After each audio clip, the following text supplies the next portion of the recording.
Today, even though there's a little bit of a drizzle, we're going to walk around our garden and take a look because last night our gardener caught a small squirrel, put him in a little bird cage that we had laying around, woke up this morning and the squirrel was gone. He was replaced by a Burmese python. No, it wasn't magic. The python had slipped through the bars of the cage, dispatched the squirrel, and he couldn't get out because he got too fat. So the angry gardener dispatched the python. And in the immortal words of Monty Python's Flying Circus, he was an ex-python. This is an ex-parrot.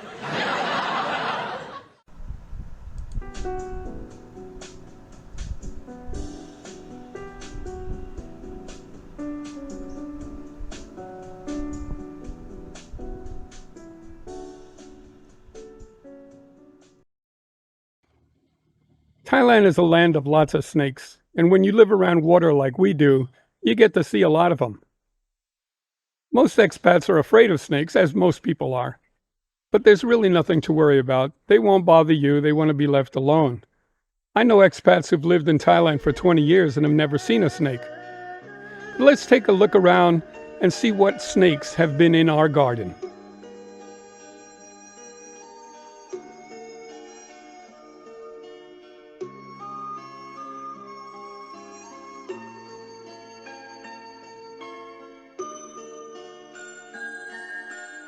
Reticulated pythons are natural-born killers and can reach 10 meters long, the longest snake in the world.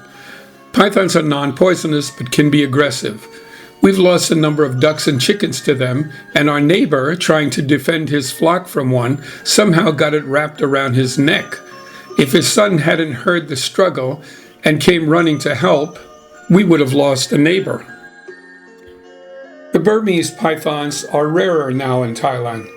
But after entering the pet trade in the US, it is now a ubiquitous invasive species in places like the Florida Everglades.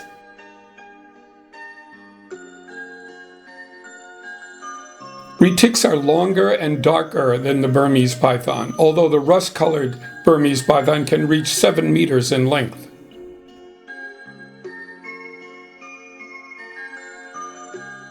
Cobras are super poisonous, but rather slow. And unless you step on one by accident, you're probably okay. I've had them in my garden for years, and they were the topic of one of my first Bangkok Post articles, Cobras in My Garden. Just outside our compound here, we saw a huge king cobra crossing the road. He must have been at least 4 meters long. Definitely don't do what this guy's doing.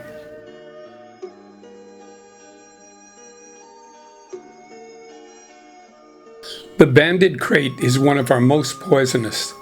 You can identify it by its yellow and black stripes and by its pointy back, which is why the Thais call it the triangle snake, Ngu Sam Liam. I once caught a Laotian wolf snake, white and black striped with a little yellow, and I thought it was a banded crate, and I was in deep trouble. But wolf snakes are small and harmless. These are beautiful snakes, black and yellow, probably why they're called golden.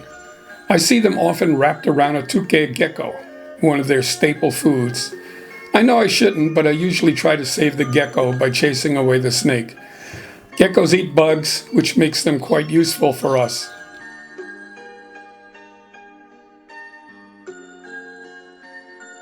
Golden tree snakes are often called flying snakes for their proclivity for jumping off one branch and landing on another.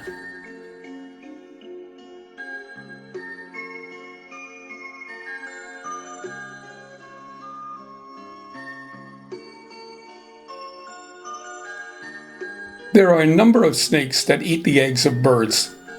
They are the bane of the chicken, duck, and quail farmers. How they swallow those big eggs is a mystery.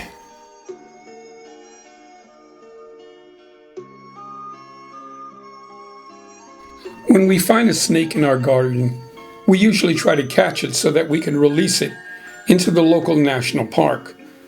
This beautifully colored snake is the only one to ever bite me. I didn't realize that he's one of Thailand's fastest snakes.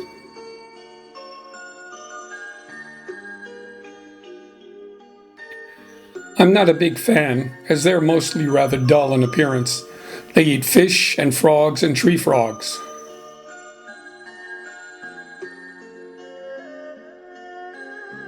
Most of the snakes that live in the trees are green.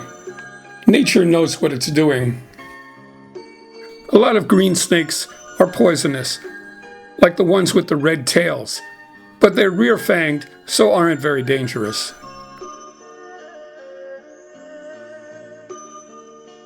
AKA the flowerpot snake. They're blind and our smallest snake, and when you find them under the ground or in a flower pot, they're usually mistaken for a squiggly black earthworm. But they're true snakes.